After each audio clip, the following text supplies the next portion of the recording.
말씀은 의액 삭은 생명이다.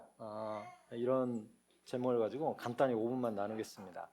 죄 삭은 사망이다. 로마서 6장 23절 말씀 우리 너무나 잘 알고 있습니다. 하지만 이 말씀에 빗대어서 죄 삭은 사망이지만 의의 삭은 생명이다. 우리는 의를 가진 사람들이죠. 예수님으로 말미암아 의의 본성을 받아서 생명에 이른 자가 되었습니다. 죄는 그 싹시 죽음입니다.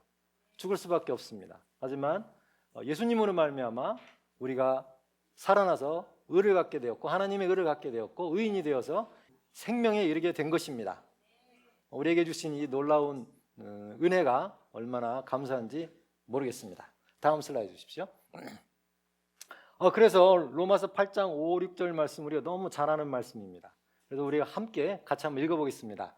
육신을 따르는 자는 육신의 일을, 영을 따르는 자는 영의 일을 생각하나니 육신의 생각은 사망이요 영의 생각은 생명과 평안이다.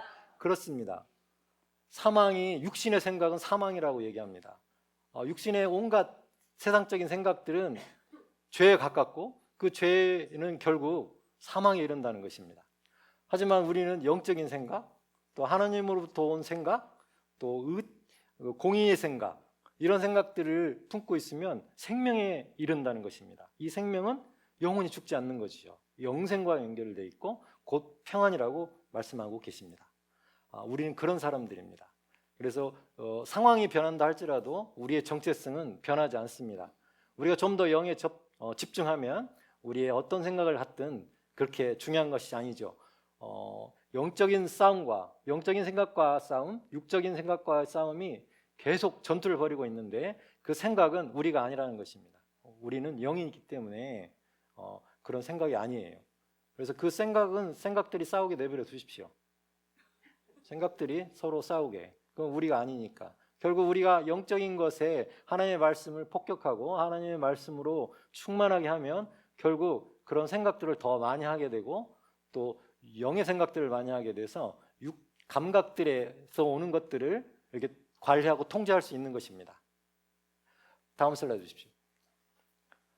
하나님께서 이스라엘 백성에 만나를 주셨어요. 그런데 왜 만나를 먹게 하셨냐면은 사람이 떡으로만 사는 게 아니라 하나님의 입에서 나오는 모든 말씀으로 사는 줄을 네가 알게 하려 하심이라. 우리가 먹고 사는 것, 또 우리가 매일 먹는 것들에 너무 집중하면 배가 고파, 영적인 배가 고프죠. 그러다 하나님의 말씀을 끊임없이 먹어야지 영적인 배가 이렇게 충만하고 배부를 수 있습니다. 그래서 우리가 일주일 동안 사는 동안에 기도도 하시지만 늘 말씀으로 충만해야겠다. 우리가 하나님의 말씀으로 살기 때문에 그렇습니다. 먹는 걸로 살지 않고요. 다음 주십시오.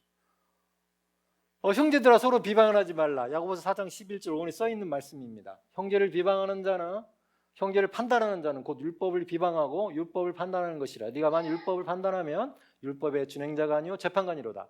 형제들아 서로 비방하지 말라. 근데 율법을 비방하는 거다. 그것이 형제를 비방하는 것이 율법을 비방하는 거라고 말씀하십니다. 도대체 이게 무슨 말일까? 우리가 하나님의 의를 가진 사람들이고 하나님의 말씀을 받은 사람들입니다. 그래서 형제 자매들 안에 하나님의 말씀이 있어요.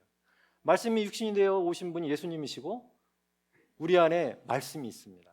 그래서 형제 자매를 볼 때마다 말씀이시네요. 당신 안에 말씀이 있습니다. 당신의 영 안에 하나님의 말씀이 있습니다. 그런데 그 형제를 비방하게 되면 그 안에 있는 말씀을 비방하게 되는 거라는 것입니다. 놀라운 말씀입니다. 놀라운 비밀이 숨어 있어요. 형제 자매를 비방하지 마십시오. 그분은 예수님이 핏값 지고 사신 분이고 또 그분 안에 하나님의 말씀으로 충만한 자입니다. 그분 안에 하나님의 의가 있고 말씀이 있는 자입니다. 그래서 그분을 비방하는 것은, 그분을 판단하는 것은 하나님의 말씀을 판단하는 것 같습니다. 구약에 있지만 놀라운 말씀입니다. 그래서 우리는 말씀의 재판관이 아니에요. 말씀을 행하는 자지 그 말씀을 판단하고 이런 자가 아니라는 뜻입니다. 이해하셨죠? 이 말씀을 보면서 제가 이렇게 좀 감동을 받았습니다. 다음 주십시오. 하나님의 말씀 안에 있는 자는 겸손한 자라고 말씀하십니다. 여호와를 찾으며 공의와 겸손을 구하라고. 또 내일 일을 알지 못하게 하겠다고 아까 야고보서 4장 14절에 내일 일을 너희가 알지 못하는도다. 하나님께서 우리에게 내일 일을 만약에 알게 하셨다. 모레 일도 무슨 일이 일어날지 다 알아. 1년 후도 내가 어떻게 될지 다 알아. 얼마나 교만해지겠어요, 사람들이 얼마나 교만해지겠냐고요. 근데 하나님께서 우리를 겸손하게 하시기 위해서 내일 일을 모르게 하셨어요. 주님을 의지하고 우리 안에 있는 예수님을 더 바라보고 또 주님의 은혜를 구하라고 내일 일을 모르게 하신 것 같아요. 그게 진정한 겸손이고 또 하나님의 말씀에 이렇게 순종하는 것이 가장 겸손한 거다. 하나님의 의와 또 하나님의 우리에게 주신 그 겸손을 우리가 좀 더 겸손할 때 하나님께서 큰 은혜를 주신다라는 말씀을 함께 나눕니다. 다음 주십시오. 영혼을 구원하는 것이 가장 복된 일입니다. 이 말씀 한번 다 같이 한번 오늘 말씀에 주부에 나와 있는 말씀입니다. 함께 읽어보겠습니다.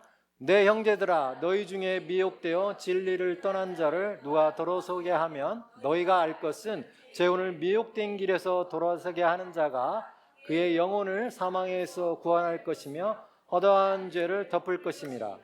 그렇습니다. 죄인을 미혹된 길에서 돌아서게 한 자, 그것이 바로 그 영혼을 사망에서 구원한다고 얘기합니다. 우리에게 영혼을 사모하는 마음을 주셨어요. 또한 영혼을 죄인의 길에서 하나님의 아들의 나라로 이렇게 옮겨줄 수 있는 그런 권한을, 직분을 우리에게 주신 거죠. 그래서 복음전도팀이 얼마큼 많은 이렇게 영혼들을 추수할 일꾼들이 세워졌습니다. 너무 감사드립니다. 기도하겠습니다. 하나님 감사합니다. 죄의 싹은 사망이지만 하나님께서 우리에게 주신 의의 싹은 생명입니다. 우리 안에 하나님의 생명과 하나님의 의가 있습니다. 우리가 이 하나님의 본성을 가지고 그런 삶을 살기를 원합니다. 우리가 누구인지 오늘 또 깨닫고 우리의 생각과 우리의 행동을 하나님의 말씀에 비추어서 통제하고 다스리고 살아갈 것입니다. 예수님의 이름으로 함께 기도하였습니다. 아멘.